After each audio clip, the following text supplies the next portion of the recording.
fait, Grandeur Nature, ici à Barrault, pourquoi on l'avait organisé? On organisait ça pour les jeunes à Barrault parce qu'il n'y avait pas beaucoup d'activités. Puis là, on a parti ça. Puis le premier GN, le premier Grandeur Nature qu'on a fait, on a eu quand même 57 participants. Puis là, mais ça nous encourageait à en faire un autre. Là, les jeunes embarquaient beaucoup. Le deuxième Grandeur Nature, mais là, le monde extérieur a commencé à arriver. On était rendu à 110, 120, etc. Puis le plus haut qu'on a été, c'est 199 personnes. Avant la pandémie, notre moyenne générale se situait aux alentours de 175 personnes à peu près. Donc, c'est à peu près 45 de jeunes de 12 ans à 18 ans. Puis on a quand même un 5 habituellement en bas de 12 ans. Puis le restant, c'est tous des adultes. Ça vient de l'extérieur, un peu partout ici en région, en Abitibi-Témiscamingue.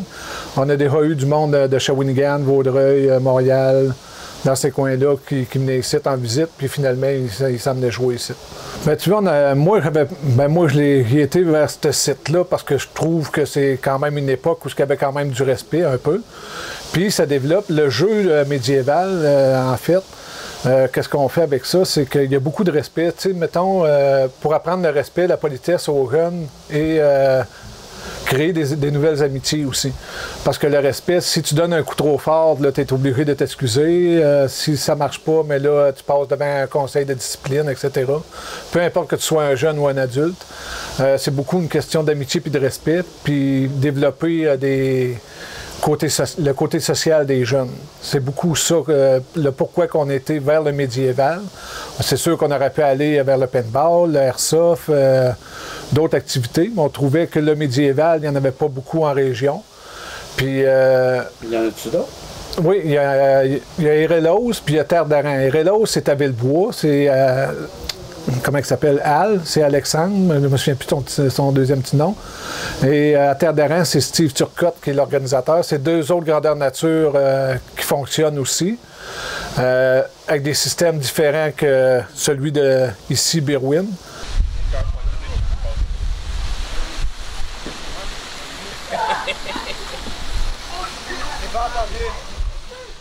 Dans le fond, l'événement est vraiment disputé sur 2 jours, c'est-à-dire que ça commence le vendredi soir à 18h jusqu'à 20h30. On a les inscriptions. Après ça, on a vraiment un événement le vendredi soir. Mais la grosse journée, c'est vraiment au niveau du samedi pour ce qui est de notre événement du solstice d'été. On va vraiment parler le samedi un petit peu plus de quelque chose qui va durer comme de 9h à jusqu'à fin de journée de 18h environ. Par la suite, on a également un spectacle. On a des artistes, un barde et tout qui viennent vraiment jouer de la musique ici. Donc, c'est une soirée un petit peu plus festive au niveau du samedi soir. Tandis que pour ce qui est du vendredi soir, on a vraiment une mise en place du scénario pour la fin de semaine. Donc, dans le fond, Berwyn, ce qu'il faut vraiment comprendre, c'est qu'on va parler de quelque chose qui va être immersif dans un environnement médiéval fantastique où les gens vont vraiment vivre là, une expérience hors du commun pour le week-end. Nous, on a commencé sur les terrains du Mont-Vidéo à la base. On a vraiment apporté ça ici. On a un terrain qui est dédié là, avec le ministère, avec le gouvernement finalement. Au niveau gouvernemental, on est un terrain dédié. Il y a tout de même, d'après moi, on s'approche de la vingtaine de cabanes de construction qui sont sur place. On a 3 ou 4 forteresses. On est 7 ou 8 dans l'organisation.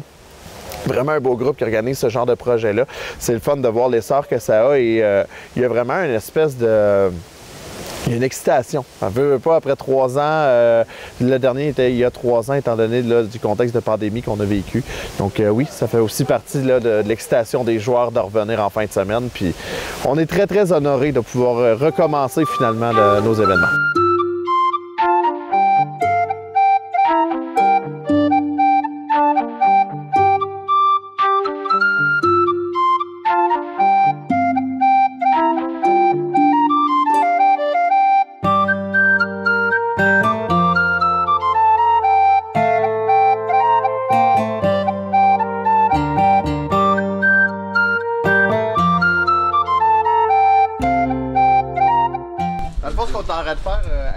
C'est vraiment de homologuer les armes. Ce qu'on veut, c'est que les gens ils puissent vraiment avoir des armes qui vont être sécuritaires et que personne ne puisse se blesser. Donc on a des armes comme ça ici qui sont manufacturées, si on veut. Et on a des armes qui sont faites un petit peu plus maison. Et dans le fond, nous, chaque arme qui rentre directement sur le site pour que les gens puissent combattre, parce qu'il y a une application de combat, bien entendu, qui est dans le respect et dans la sécurité. Mais on demande à avoir un petit tape bleu que c'est nous qui met directement ici à l'homologation au départ. Donc, quand on va aller s'inscrire, on vient faire homologuer nos armures, nos armes pour s'assurer que personne ne soit blessé, qu'il n'y ait rien qui soit mis en danger, autant matériel que physique. Et finalement, qu'on puisse juste avoir du fun tout au long du week-end.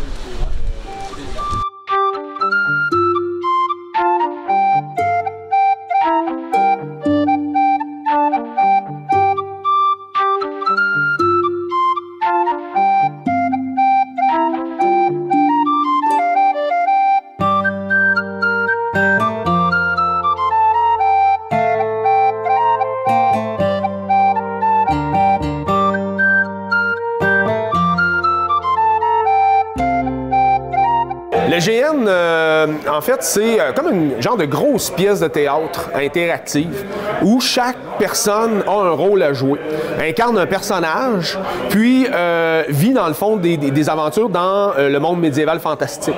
Donc on peut incarner des guerriers, des magiciens, des alchimistes, des forgerons, tous les rôles qu'on retrouve dans des jeux de rôle médiévaux fantastiques. Et naturellement, ben, on le joue comme une grande pièce d'improvisation où les joueurs savent pas ce qui va se passer, mais ils sont appelés à résoudre des quêtes, des énigmes, puis à, dans le fond, réaliser un scénario qui est amené par les narrateurs.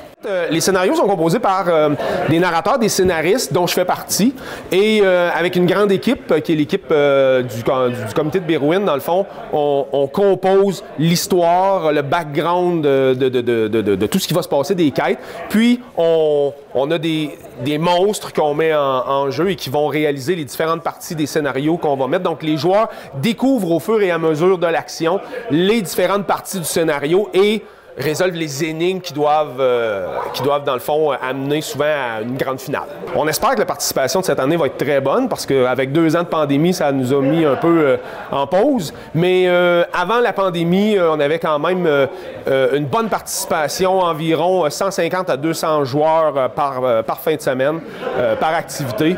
Et un bon roulement de joueurs qui viennent un peu partout dans l'Abitibi, puis même un petit peu en dehors. Donc, la participation, oui, est très, très bonne. On espère que ça va être la même chose cette année.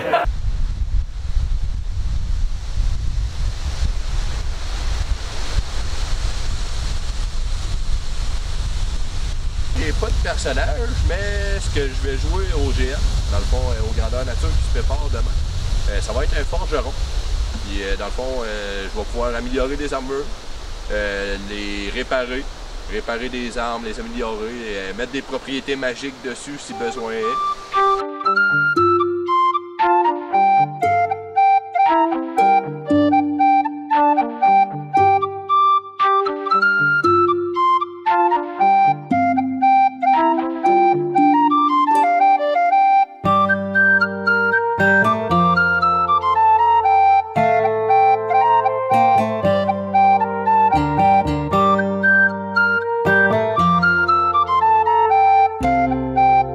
Oui, il y a un côté créatif à notre histoire aussi, parce que ça apprend les jeunes à faire de l'improvisation. Il y a un côté théâtral, il y a un côté scénario à suivre, mais qui laisse place beaucoup à la créativité des jeunes. Autant le côté jeu que le côté manuel, parce que là, il faut qu'ils se construisent leur armure, il faut qu'ils se construisent des armes, des boucliers, et qu'ils s'inventent un personnage, et il faut qu'ils vivent le personnage avec un roleplay médiéval. C'est certain qu'on ne dit pas, comme quand on est dans la vraie vie, qu'il y a plusieurs jeunes qui blasphèment une affaire, ou qui disent des grossièretés, mais là, ici, tu n'as pas le droit. Faut que tu prennes vraiment le langage plus médiéval.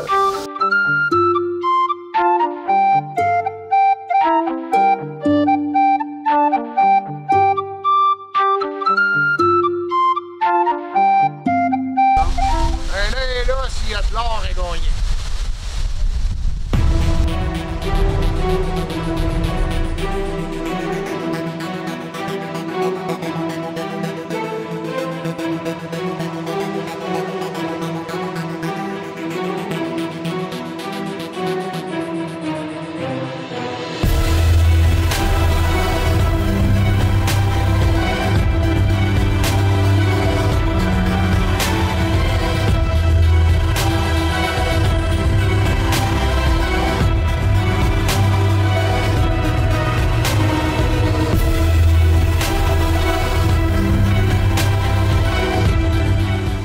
La prochaine GN de l'Empire de Berwyn va se dérouler les 16 et 17 septembre 2022.